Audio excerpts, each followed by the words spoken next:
नमस्कार दोस्तों, आपका स्वागत है हमारे इस चैनल में एडवोकेट कृष्ण कुमार त्रिपाठी।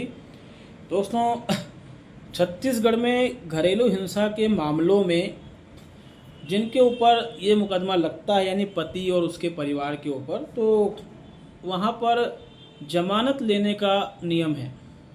यानी कि घरेलू हिंसा का मुकदमा अगर आप पे दर्ज हुआ है तो आपको बेल करवानी पड़ेगी अपनी। ऐसा नियम पूरे छत्तीसगढ़ में चलता है।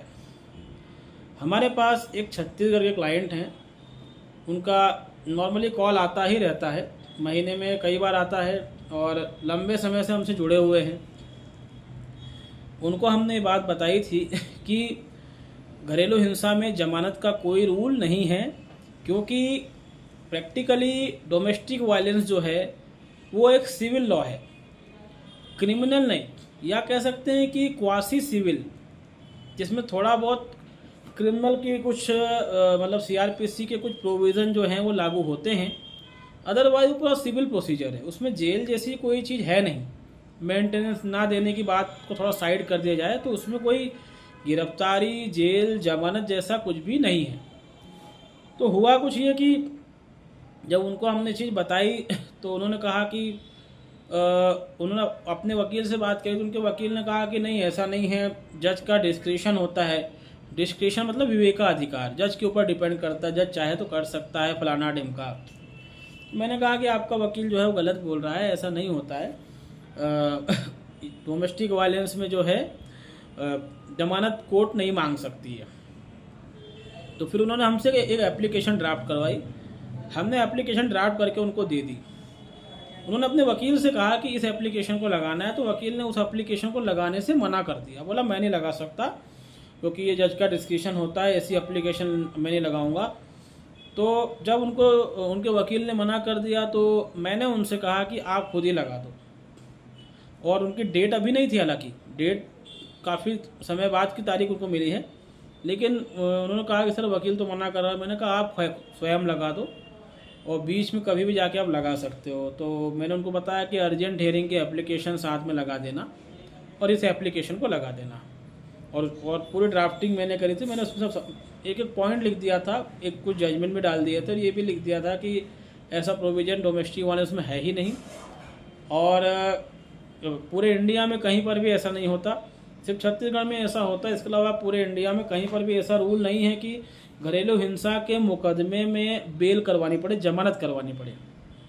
उन्होंने जब ये एप्लीकेशन जज को दी तो लेडी जज है उनके केस में, तो जज ने उस एप्लीकेशन को देख लिया और देखने के बाद उसके चेहरे का रंग उड़ गया। और जज ने कहा कि आप कल आइए, मैं मतलब कल की तारीख दे दी जज ने, ज़्यादा कुछ बोली नहीं वो। और आज की तारीख में उनको बुलाया था, तो जज ने उनसे ये सवाल किया कि आप क्या लीगल बैकग्राउंड से हैं। तो जो इन्होंने कहा कि नहीं सर, मतलब नहीं मैडम, मैं कोई लीगल बैकग्राउंड से नहीं हूँ, लेकिन मुझे कानून की थोड़ी समझ है। तो फिर जज ने कहा कि आप ये एप्लीकेशन वापस ले लो। जज ने कहा कि इसको वापस ले लो, हम आप पे कोई जमानत का बाउंडेशन नहीं लगा रहे, आप जमानत मत पेश करना, लेकिन इसको वापस ले लो आप। जज ने इस बात को एक्सेप्ट किया कि हाँ, इसमें कोई प्रावधान नहीं है, लेकिन यहाँ चल रहा है सिस्टम में। तो अब जज ने कहा मैं भी क्या करूँ। तो जज ने एप्लीकेशन वापस लेने का बोला, क्योंकि जज भी घबरा गई कि उसको पता है कि अगर इसमें कुछ भी मैं डिसाइड करूँगी या कुछ भी इस एप्लीकेशन को लेकर ऑर्डर शीट वगैरह में लिखूँगी तो बहुत बुरा फंसेंगे सभी। तो फाइनली उन्होंने जज के कहने पर उसको वापस ले लिया, और वापस लेने के साथ ही जज ने उसको, जो इन्होंने बताया कि साक्ष्य पर लगा दी गई है, वो जो उनका केस है वो साक्ष्य पर लगा दिया गया। तो कुल मिलाकर ये कि आपके वकील को आप बताते हैं लेकिन वो बात नहीं मानता है, तो एटलीस्ट आपने हिम्मत करी, आप वहाँ चले गए और आपने ऐसा कर दिया, तो जज को भी एक चीज़ समझ में तो आ गई कि ये बंदा जो है कानून का ज्ञान तो रखता है, इसको इतनी आसानी से हम वो नहीं कर पाएंगे, बेवकूफ़ नहीं बना पाएंगे जितनी आसानी से बाकी लोगों को बेवकूफ़ बनाते हैं। तो कहीं ना कहीं अगर आप लॉ की समझ रखते हैं, कानून का ज्ञान रखते हैं, तो फिर आपकी इमेज भी जज की नज़रों में कुछ और रहती है। और अगर जैसा कि इनके वकील ने कहा कुछ नहीं होगा, ये लगाना ही नहीं चाहिए, गलत है, फलाना ढमका, यहाँ तक कि उनके वकील ने ये तक बोल दिया कि ड्राफ्टिंग ही गलत है। ऐसा वो बता रहे थे हमें। लेकिन फाइनली वो ड्राफ्टिंग पढ़ के जज को अजीब लगा, और जज भी नर्वस हो गए कि अगर ये एप्लीकेशन आगे बढ़ी तो कहीं हाई कोर्ट तक गई तो बहुत बड़ी दिक्कत हो सकती है। तो फाइनली जज ने ही बोल दिया कि आप जो है जमानतदार मत लाइए, आप जमानत की जो भी प्रोसेस है उसको मत कीजिए, हम भी उसको अलाउ नहीं कर रहे हैं। आप तो केस को आगे बढ़ाइए और हम इसको एविडेंस पर लगाते हैं। तो दोस्तों, कानून का ज्ञान रखना बहुत ज़रूरी है। अगर आप लॉ की नॉलेज रखेंगे तो कहीं ना कहीं जो है आपके फेवर में फैसले होंगे, ठीक है। और अगर कानून का ज्ञान नहीं रखते हैं तो फिर दिक्कतें आएंगी। अगर ये वकील की बातों में आ जाते अपनी, तो जो आज हुआ ये ना हो पाता। लेकिन अपने वकील की बातों में नहीं आए और फाइनली जज ने इस बात को एक्सेप्ट किया। मेरे ख्याल से ये पहले शख्स हैं छत्तीसगढ़ के जिनके साथ ऐसा हुआ है, ठीक है।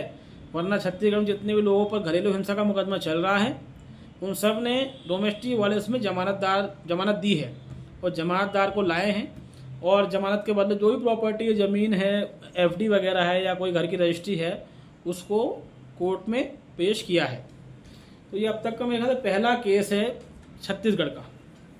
तो अगर आप में से कोई भी ऐसा है जो मेरा वीडियो देख रहा है और वो भी छत्तीसगढ़ से है और उसके ऊपर भी ऐसा कोई केस चल रहा है, तो उसको भी यही एक्शन लेना चाहिए, ठीक है। और अगर जज जो है वह अकड़ू किस्म का है, वो जैसा है, तो फिर जज को भी सबक सिखाइए, ठीक है दोस्तों। तो उम्मीद है कि ये चीज़ें आपको समझ में आई होंगी। घरेलू हिंसा में जमानत जैसी कोई चीज़ नहीं होती, ये सिविल प्रकृति का ही केस है। ये कोर्ट में फाइल होता है और फाइल होने के बाद आपको समन मिल जाता है और फिर ये केस चलता रहता है, जो भी ट्रायल इसका होता है। बट इसमें किसी तरह की गिरफ्तारी या जेल का कोई प्रावधान नहीं है और इसीलिए इसमें जमानत का भी कोई प्रावधान नहीं है। तो उम्मीद है ये वीडियो आपको पसंद आया होगा। आप अगर हमारे चैनल में नए हैं तो इसको लाइक करें, इसको सब्सक्राइब करें, इसको शेयर करें। तब तक के लिए दोस्तों बहुत बहुत धन्यवाद। नमस्कार।